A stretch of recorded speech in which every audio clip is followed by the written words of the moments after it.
سردار ٹیک سنگھ صاحب کا سوال ہے جی جو جلنگم سے تشریف لائے ہیں. لائے نہیں لاتے ہیں ماشاء اللہ ہمیشہ تشریف لایا کرتے ہیں. اجازت ہے؟ کی حال ہے سردار صاحب؟ خیریت ہے؟ مہربانی اجازت ہے. جی جی شوق نال. سب سے پہلے تو میرا سلام عقیدت کو بولو. اور سوال نیم سیاسی صاحب معلوم پڑتا ہے بہت اچھا. لیکن ایسا مجھے محسوس ہوتا ہے کہ اس کا اسلام کے ساتھ تعلق ہے، لہذا میں یہ گستاخی کر رہا ہوں. نہیں گستاخی بالکل نہیں. ماشاء اللہ آپ کا تشریف لانا مہربانی ہے. اور سن 1947 میں جی جب بادشاہی ہند و پاکستان میں تقسیم ہوئی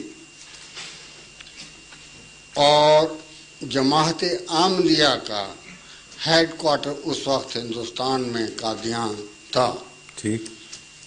میں حضور سے یہ گزارش کروں گا کہ مجھے یہ بتایا جائے کہ جماعت احمدیہ نے اس تقسیم میں کیا رول ادا کیا. بہت اچھا جزاک اللہ شکریہ.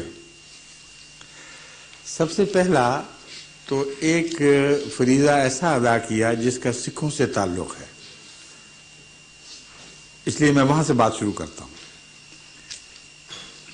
ہمارے امام نے اس وقت کے امام نے بھی اور میرے چچا حضرت مرزا بشیر احمد صاحب نے بھی تمام سکھ کمیونٹی کو اس بات سے متنبع فرمایا کہ دیکھیں آپ ہندوستان کے لیے آپٹ نہ کریں، کیونکہ نہ آپ کا مذہب ان کے قریب ہے اور نہ آپ کے حقوق کی حفاظت ہو سکے گی.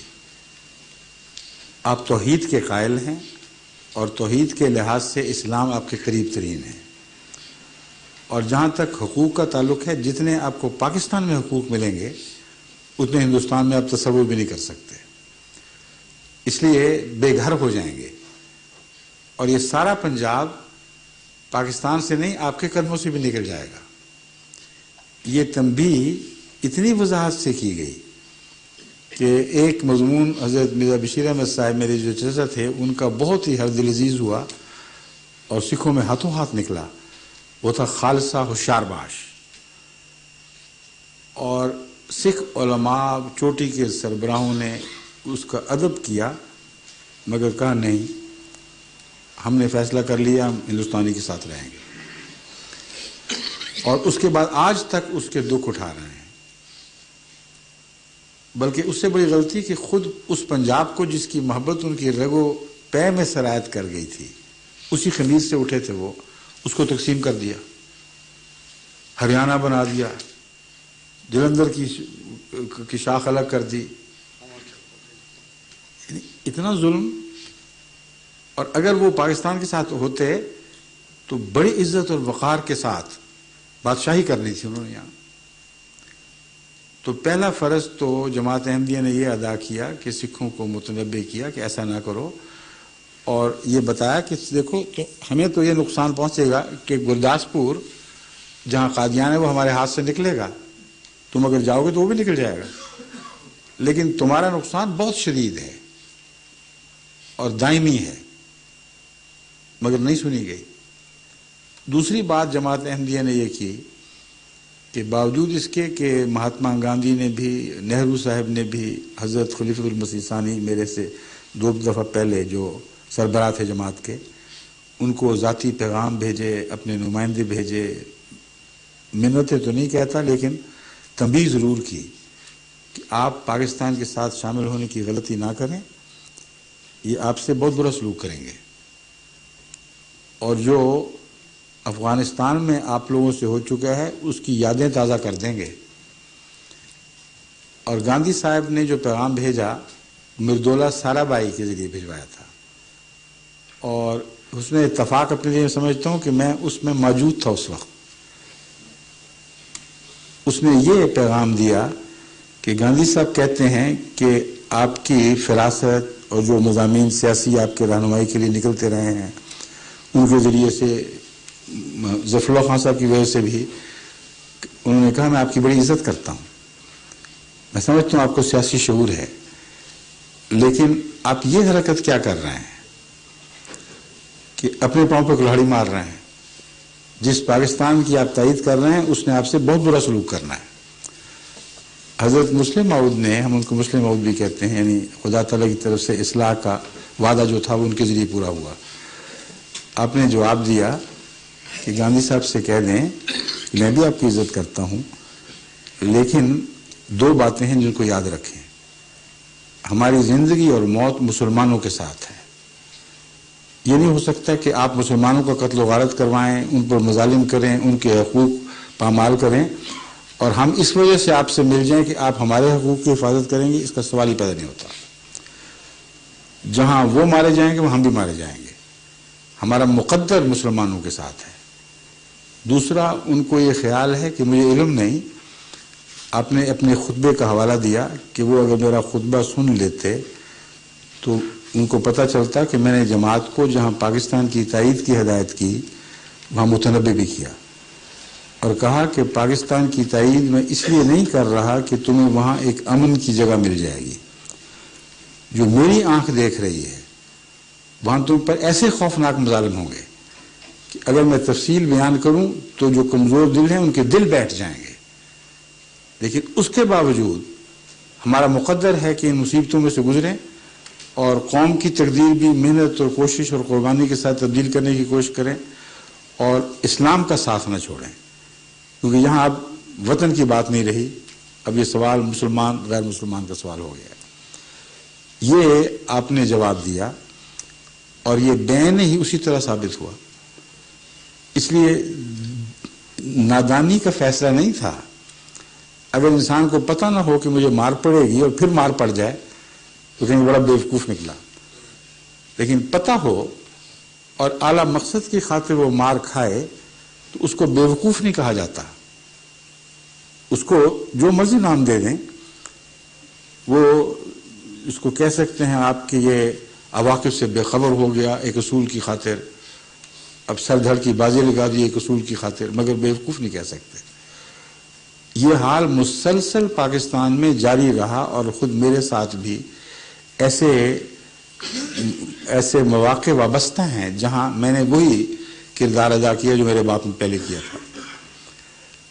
جب پیپلز پارٹی وجود میں آئی ہے تو اس زمانے میں اس وجہ سے کہ پیپلز پارٹی اس وقت پاکستان کی وحدت کا نعرہ لے کر اٹھی ہوئی تھی، اور مشرق اور مغرب میں تفریق کا جو مسئلہ یا شرارت شروع ہوئی وہ بعد کی بات ہے.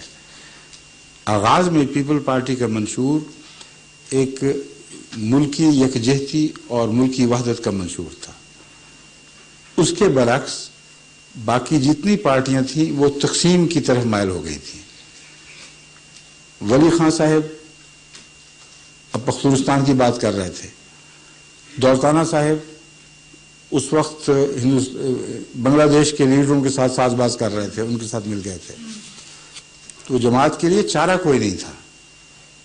چنانچہ پیپلز پارٹی کی مدد میں جو بھی جماعت نے خدمت کی ہے اس میں مجھے اکیلے کو جو موقع ملا ہے وہ سب سے زیادہ ہے. کیونکہ حضرت خلیفۃ المسیح ثالث جو میرے پیشرو تھے انہوں نے مجھے پیپل پارٹی اور بھٹو صاحب سے رابطے کے لیے مقرر کیا ہوا تھا. چنانچہ میں نے ان کی خاطر ان کی جو پلاننگ تھی اس میں بہت کام کیا، ان کی پہلی تقریر کے سلسلے میں بھی ان کی بہت مدد کی.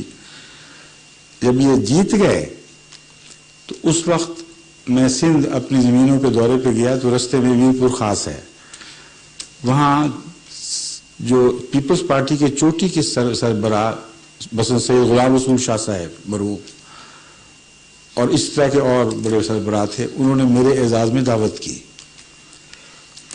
اور بہت عزت دی، اور دعوت کے بعد ایک تقریر کی پیر غلام رسول شاہ صاحب نے، اور انہوں نے کہا کہ مرزا صاحب میں جانتا ہوں کہ جماعت احمدیہ کے بڑے احسان ہیں ہم پر، لیکن ساری جماعت کے احسان ایک طرف اور آپ کے اکیلے کے دوسری طرف. یہ مبالغہ امیزی تھی اور ان کا ماننا یہ تھا کہ آپ ذاتی طور پر جو باتیں سمجھاتے رہے ہیں ہمیں وہی ٹھیک نکلتی تھیں. ان معنوں میں انہوں نے کہا کہ بہت زیادہ. اس لیے اب خدا ہمیں طاقت دے رہا ہے تو اب دیکھنا ہم کس طرح ان احسانات کا بدلہ اتارنے کی کوشش کریں گے.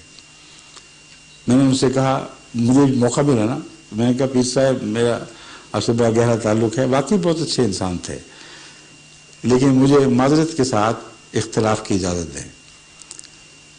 اب احسان کا بدلہ ضرور اتاریں گے, لیکن اسی طرح اتاریں گے جس طرح مسلم لیگ نے پاکستان کے قیام کے احسان کا بدلہ اتارا تھا, اس سے الگ ہو کے نہیں اتاریں گے.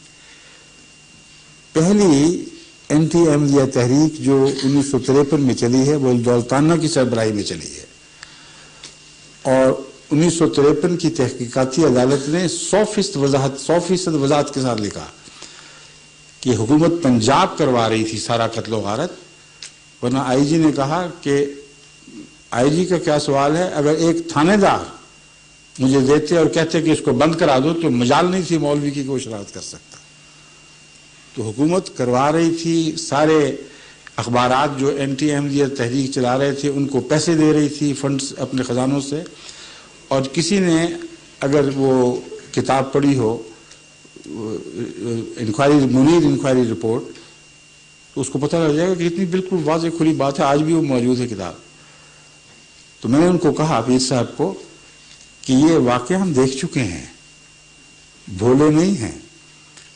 ہم نے پاکستان اصولوں کی محبت کی خاطر, مسلمانوں کے عمومی مفاد کی خاطر بنانے میں اپنی جتنی بھی توفیق تھی مدد کی. پیپلز پارٹی پہ بھی ہمارا کوئی احسان نہیں, کیونکہ ہم مجبور تھے. یہی اصول اس موقع پر بھی ہمیں مجبور کر رہے تھے کہ پیپل پارٹی کی مدد کریں, لیکن آپ نے وہی کرنا ہے جو دولتانہ اور اس کے ساتھیوں نے کیا تھا. جب 1974 کی تحریک چلی ہے تو پیر صاحب بہت شریف النفس آدمی تھے, وہ حتی المدور کوشش کرتے تھے کہ میرا آمنا سامنا نہ ہو جائے کہیں, ورنہ ان کو یاد آئے گا اور شرمندہ ہوں گے. مجھے یاد ہے ایک دفعہ اسمبلی کی عبارت میں ایک کوریڈور سے داخل ہو رہا تھا, پیر صاحب دوسری طرف سے آ رہے تھے, مجھے دیکھتے ہی دوڑ کے کسی کمرے میں جا کے لاک ہو گئے, اور اس کے بعد مرتے تک پھر مجھے شکل نہیں دکھائی. اس لیے جو قادیان کے زمانے میں جماعت کے فیصلے تھے وہ سوچے سمجھے, عواقب سے باخبر ہوتے ہوئے, بعض اصولوں کے پیش نظر تھے. اس میں احمدیوں نے کوئی نادانی کی غلطی نہیں کی, اصولی قربانی کی اگر غلطی کہیں گے آپ تو وہ ضرور کی ہے. شکریہ.